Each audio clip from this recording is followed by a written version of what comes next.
Good morning everyone. Welcome to my vlog. Kumusta ang lahat guys? Ayan, ito yung paligid namin. O, tingnan nyo, ang dumi.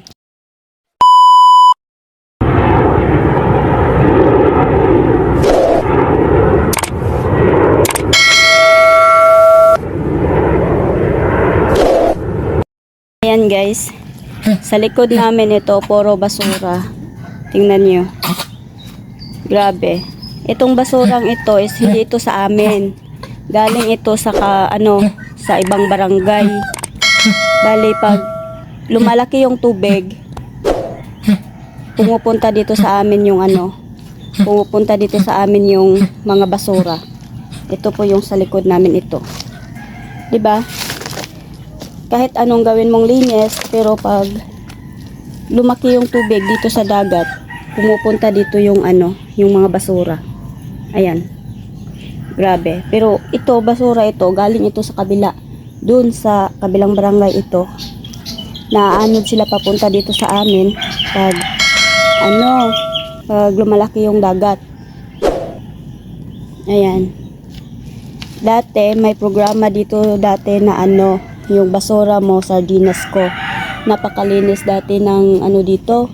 Ang linis ng kapaligiran. Kaso nung nawala na yung programang yan kasi napalitan na yung namin dito. Napalitan na yung kapitan namin dito. So nawala na rin yung programa na sardinas mo ay tawag nito yung basura mo, sardinas ko. So bumalik yung dating basura. Bumalik yung basura kasi naipon na yung mga basura. Hindi nila tinatapon sa magandang tapunan yung dapat sana na doon itapon yung mga basura. Kaso, ayan, tinatapon nga nila pero dito sa dagat naman nila tinatapon. Dito naman nila sa dagat. So, ang nangyari dito sa amin papunta kasi dito kami sa mas mababa kami. Kaya dito pupunta yung mga basura nila. Ayan, napakaganda ng nito dati. Ang ganda ng paligid. Yung tubig dito dati, sobrang linaw. Tapos makikita mo yung mga isda, yung mga crabs. Ayan, makikita mo dito dati na sobrang nangunguha pa nga dito dati si Habi ng yung crabs. Kinakain niya. Kasi malinis pa to dati. Sobrang linis. Kaso ngayon wala na. Ang dumi na niya. Ang dumi na ng tubig. Ayan puro basura talaga siya. As in. Ayan. Ayan din yung kalsada na na ginagawa dito sa amin ngayon. Yan na yung ginagawa ng kalsada papunta doon. Papunta doon. So pag na yan doon, matapos na yan, pwede na kaming dumaan dito. At saka pwede na rin namin ilagay dito yung namin, yung e-bike namin at saka motor. So hindi na kami magrerenta ng garage. Kasi sa ngayon nagrerenta kami ng garahe kasi doon namin nilalagay yung motor at saka yung e-bike namin kasi hindi mapasok dito kasi maano yung daanan namin doon. Doon kasi yung dinadaanan namin Ayan. Yan yung dinadaanan namin, puro yan siya diyan basura. 'Di ba? Wala na, hindi na healthy yung namin dito paligid namin kasi sobrang basura.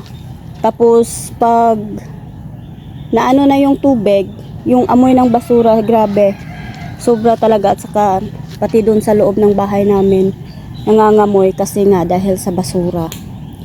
Kahit linis ako ng linis dito, kahit lilinisan namin yung paligid namin, tapos pag lumalaki yung tubig, ganun pa rin, bumabalik pa rin yung mga basura. Ayan. Grabe, sobra. Sobrang dumi talaga as in. Ayan yung mga kahoy dito.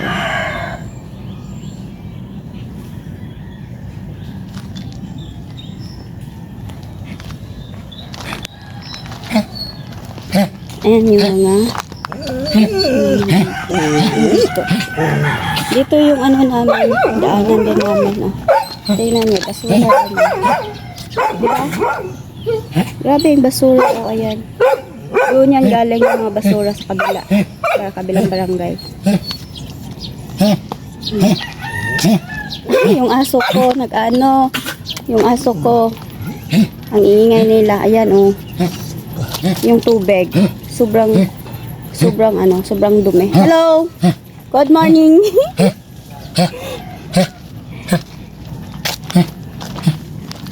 Sobrang dumi talaga. As in, hindi na siya, hindi na healthy. Ayan. Grabe. Hindi na healthy yung namin dito. As in, hindi na talaga siya healthy. Kasi sobra na talaga siyang madumi.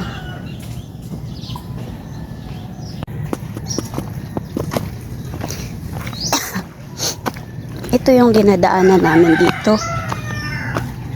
Yan, sobrang dumi. Yung mga basura namin dito, grabe dami. Guys.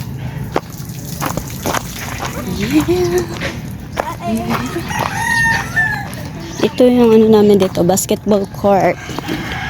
Basketball court. Ayan, yan yung basketball nila. Yan nagba-basketball yung mga yung mga kabataan dito. Ayan, basketball. Yan,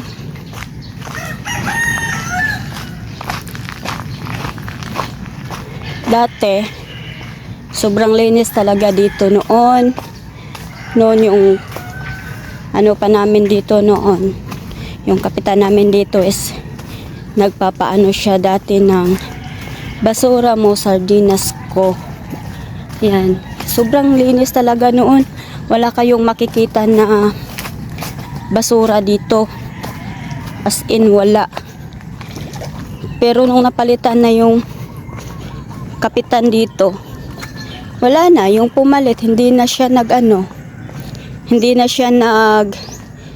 niya ipinagpatuloy yung programang yun. Yan, pispan yan, maraming isda dyan, kaso marumi na yung tubig. Maraming tilapia dyan. Kaso ayan, maraming tilapia dyan. Kaso hindi na, marumi na yung tubig kasi daming basura nga. Yan.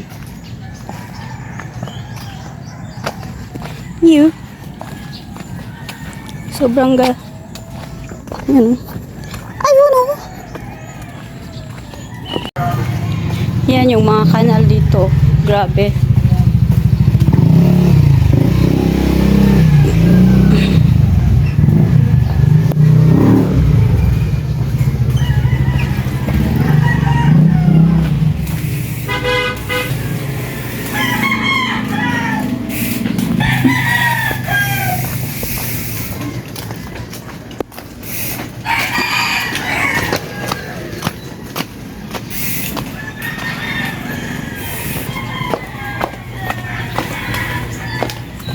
Nakita ninyo yung basura namin doon.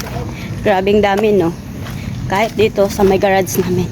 Sobra din ditong daming basura. Kakalungkot kasi nga ganun yung mga nangyayari. Yung mga basura, yung mga tao hindi marunong mag-alaga ng kanilang mga basura. Kanilang mga basura hindi tinatapon sa tamang tapunan. Kaya nakakalungkot na yun, yung mga ibang tao walang disiplina, di ba? Walang disiplina sa kanilang sarili, wala silang awa sa kalikasan kasi nga hinahayaan lang nila na maging marumi yung kapaligiran, marumi yung tubig na dapat sana ay mapakinabangan pa.